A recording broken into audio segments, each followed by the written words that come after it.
മുഖ്യമന്ത്രി ആര് എന്നതിൽ ഇനി നിർണായകമാവുക സോണിയാഗാന്ധിയുടെ നിലപാടായിരിക്കും. വിഷയം സോണിയാഗാന്ധിയുടെ മുമ്പിലാണിപ്പോൾ. സോണിയ അഭിപ്രായം അറിഞ്ഞാവും അന്തിമ തീരുമാനമെടുക്കുക. ഇന്ന് വൈകിട്ടോ നാളെയോ പ്രഖ്യാപനം ഉണ്ടാകുമെന്നാണ് സൂചനകൾ പുറത്തുവരുന്നത്. ആർ കിരൺ ബാബു ചേരുന്നു. കിരൺ, കോൺഗ്രസ് മാത്രമല്ല കേരളം മുഴുവൻ കാത്തിരിക്കുകയാണ് ആരാണ് അടുത്ത മുഖ്യമന്ത്രി എന്ന കാര്യത്തിൽ. തീരുമാനമെടുക്കേണ്ടത് കോൺഗ്രസ് ആണ്. ഇനി എന്ത് നടപടിക്രമങ്ങൾ, എന്ത് വൈകലാണ് ഉണ്ടാവുന്നത്? സോണിയാഗാന്ധിയുടെ നിലപാട് നിർണായകമാവുമ്പോൾ സോണിയ ആർക്ക് അനുകൂലമാവാനാണ് സാധ്യത?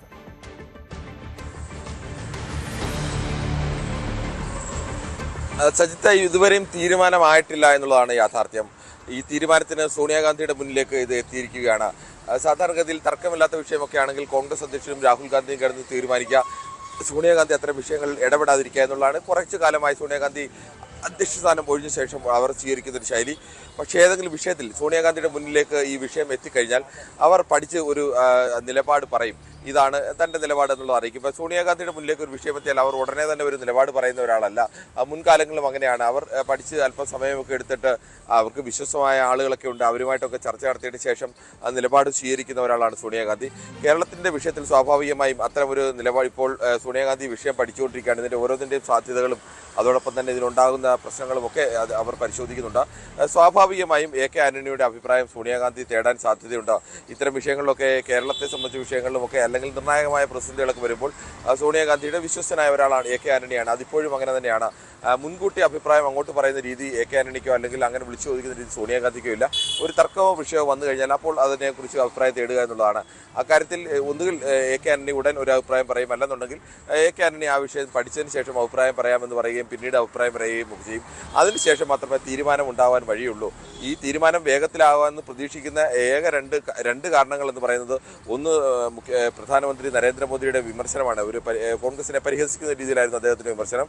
രണ്ടാമത്തെ വിഷയം, ദേശീയ മാധ്യമങ്ങളൊക്കെ ഇപ്പോൾ കേരളത്തിൻ്റെ മുഖ്യമന്ത്രി തർക്കത്തെക്കുറിച്ചുള്ള വാർത്തകൾ നിരന്തരം നിറയുന്നു. തമിഴ്നാട്ടിലെയും ആസാമിലെയും ബംഗാളിലെയും പ്രശ്നങ്ങളൊക്കെ പരിഹരിക്കപ്പെട്ടു കഴിഞ്ഞു. സ്വാഭാവികമായും ഇനി വാർത്ത കേരളത്തിലേക്കാണ്. ഈ രണ്ട് കാരണങ്ങളാൽ ചിലപ്പോൾ അല്പം കൂടി നീണ്ടുപോകാൻ സാധ്യതയുള്ള കോൺഗ്രസിൻ്റെ മുഖ്യമന്ത്രി പ്രഖ്യാപനം, കോൺഗ്രസ് പാർലമെന്ററി ലീഡർ ആര് എന്നുള്ള പ്രഖ്യാപനം ചിലപ്പോൾ നേരത്തെ ആവാനുള്ള സാധ്യതയുണ്ട്. ആ സാധ്യതയ്ക്ക് അപ്പുറത്തേക്ക് കേരളത്തിലെ പ്രധാനപ്പെട്ട നേതാക്കൾക്കോ അല്ലെങ്കിൽ ഇതിൽ കക്ഷിയായ നേതാക്കൾക്കടക്കം എപ്പോൾ പ്രഖ്യാപനം ഉണ്ടാകും എന്ന വിഷയത്തിൽ യാതൊരു സൂചനയും ഇതുവരെയും ലഭിച്ചിട്ടില്ല.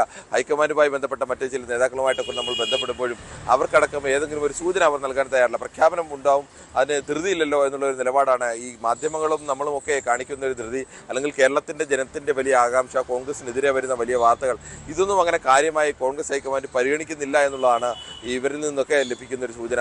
തീരുമാനമെടുക്കാം, സമയമുണ്ട്, അത് പതിയെ തീരുമാനമെടുക്കാം. തീരുമാനം ശരിയായിരിക്കണം എന്നതിനപ്പുറത്തേക്ക് അത് വേഗത്തിലെടുക്കണം എന്നൊരു നിലപാട് അവർക്കില്ല എന്നുകൂടിയാണ് മനസ്സിലാവുന്നത്. കിരൺ, ഒരു കാര്യം കൂടി, ഈ പ്രധാന നേതാക്കളൊക്കെ കേരളത്തിലേക്ക് മടങ്ങിയെത്തിയിരിക്കുകയാണ്. എല്ലാവരും തീരുമാനം കാത്തിരിക്കുകയാണ്.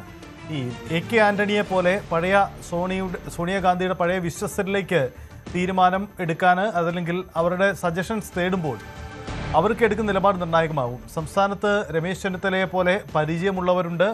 അപ്പോൾ ഈ പ്രാമുഖ്യത്തിൽ ആർക്കാണ് കൂടുതൽ പരിഗണന കിട്ടുക എന്ന് നമ്മൾ കരുതേണ്ടതുണ്ടോ? പ്രത്യേകിച്ച് ഇതിനൊപ്പം കേരളത്തിൽ KPCC പുനഃസംഘടന അടക്കം KPCC അധ്യക്ഷനെ അടക്കം നിശ്ചയിക്കുന്ന തീരുമാനവും ഉടൻ ഉണ്ടാവേണ്ടതുണ്ട്.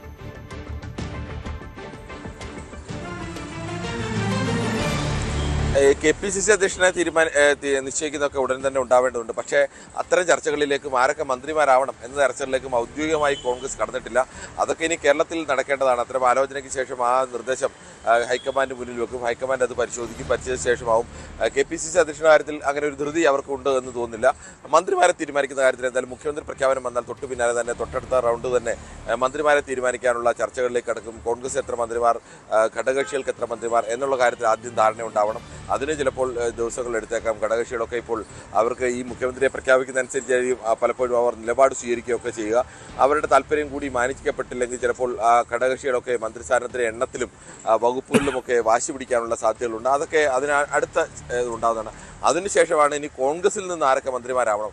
കോൺഗ്രസിൽ നിന്ന് മന്ത്രിമാരെ തീരുമാനിക്കണമെങ്കിൽ സ്വാഭാവികമായും ഈ മുതിർന്ന ആളുകൾക്ക് അവസരം കൊടുക്കുക, അതോടൊപ്പം തന്നെ ചെറുപ്പക്കാർക്ക് അവസരം കൊടുക്കുക, സ്ത്രീകൾക്ക് അവസരം കൊടുക്കുക. അതിനൊക്കെ അപ്പുറത്തേക്ക് സാമാന്യ ജാതി സമവാക്യങ്ങളൊക്കെ അത്യാവശ്യം പാലിക്കേണ്ടതുണ്ട്. ജാതി നോക്കി മന്ത്രിമാരെ തീരുമാനിക്കുമെന്നല്ല, പക്ഷേ ഏതെങ്കിലും ഒരു ജാതി വിഭാഗത്തിനോ ഒരു സമുദായത്തിനോ കൂടുതൽ വലിയ പ്രാതിനിധ്യവും മറ്റ് സമുദായത്തിന് പ്രാതിനിധ്യം കിട്ടാത്തൊരവസ്ഥ അങ്ങനെ ഒരു കാരണവശാലും കോൺഗ്രസ് ചെയ്യില്ല. എല്ലാവർക്കും ഒരു പ്രാതിനിധ്യം ഉണ്ടാവും. ആ പ്രാതിനിധ്യം കിട്ടത്തക്ക രീതിയിലാവും കോൺഗ്രസ് എപ്പോഴും മന്ത്രിമാരെ തീരുമാനിക്കുക. ആ സാമുദായിക സമവാക്യങ്ങളൊക്കെ പരിഗണിക്കും. അതുകൂടി പരിഗണിച്ചാവും മന്ത്രിമാരെ തീരുമാനിക്കുക. മന്ത്രിമാരെ എണ്ണം തീരുമാനിക്കണം, പിന്നീട് മന്ത്രിമാരെ തീരുമാനിക്കണം, അതിനുശേഷം വകുപ്പുകൾ തീരുമാനിക്കണം. ഇതൊക്കെ പ്രധാനമാണ്. കാരണം ഇപ്പോൾ ഇതിലേതെങ്കിലും ഒരാൾ മുഖ്യമന്ത്രി ആയി കഴിഞ്ഞാൽ സ്വാഭാവികമായും കെ സി വേണുഗോപാൽ അല്ല എന്നുണ്ടെങ്കിൽ രണ്ട് പ്രധാനപ്പെട്ട നേതാക്കൾ രമേശ് ചെന്നിത്തലയും വി ഡി സതീശനും, ഇവർക്ക് രണ്ടുപേർക്കും ഏത് വകുപ്പ് നൽകും എന്നുള്ളത് വളരെ പ്രധാനമാണ്. ഇപ്പോൾ ഇതിൽ ഒരാൾ മുഖ്യമന്ത്രി ആയാൽ മറ്റേയാൾക്ക് ഏത് വകുപ്പ് നൽകും എന്നതൊക്കെ വളരെ പ്രധാനപ്പെട്ട ഒന്നാണ്. അതോടൊപ്പം തന്നെ സീനിയർ നേതാക്കൾ നിരവധി പേരുണ്ട്. കെ മുരളീധരനെ പോലെയുള്ള നേതാക്കളൊക്കെ സീനിയറായിട്ടുള്ള നേതാക്കൾ നിൽക്കുകയാണ്. ഇവർക്കൊക്കെ ഏത് വകുപ്പ് നൽകും, സ്ത്രീകളുടെ പ്രാതിനിധ്യം ഉറപ്പാക്കേണ്ടതുണ്ട്. അത്തരം കാര്യങ്ങളൊക്കെ ചർച്ചകളിലേക്ക് വരുമ്പോൾ സ്വാഭാവികമായും ഇനിയും അത് ഒരു ദിവസവും 2 ദിവസം കൊണ്ടൊന്നും ഉണ്ടാവില്ല. അതിനും ഇനി ചിലപ്പോൾ ദിവസങ്ങളോ ആഴ്ചകളോ ഒക്കെ നീളാനുള്ള സാധ്യത തന്നെയാണ് മുന്നിലുള്ളത്. എന്തായാലും മുഖ്യമന്ത്രി ആര് എന്നറിഞ്ഞാൽ മാത്രമേ മന്ത്രിസഭാ വിഭജനം സംബന്ധിച്ചും മന്ത്രിസഭയിൽ ആരെയൊക്കെ ഉൾപ്പെടുത്തണമെന്ന് സംബന്ധിച്ച് ചർച്ചകളിലേക്ക് കടക്കാൻ കഴിയൂ. കാരണം ഈ നമ്മൾ നേരത്തെ പറഞ്ഞതുപോലെ ഈ ജാതി സമവാക്യങ്ങളൊക്കെ കോൺഗ്രസിന് ഏറെക്കുറെ പാലിക്കേണ്ടതുണ്ട്. അങ്ങ് പൂർണ്ണമായി ഇതൊന്നും തള്ളിക്കളഞ്ഞുകൊണ്ട് ഒരു തീരുമാനം എടുക്കാൻ കോൺഗ്രസിനാവില്ല. കോൺഗ്രസ് അതൊക്കെ പരിഗണിക്കേണ്ടി വരും. അങ്ങനെ വരുമ്പോൾ സ്വാഭാവികമായും അതിനൊക്കെ വീണ്ടും കാലതാമസം ഉണ്ടാവാനുള്ള സാധ്യത ഏറെയാണ്. അതാണ് സാഹചര്യം. എന്തായാലും ഡൽഹി പ്രഖ്യാപനത്തിന് കാത്തിരിക്കുകയാണ്. കൂടുതൽ വാർത്തകൾക്ക് news 18 Keralam YouTube channel subscribe ചെയ്യുക.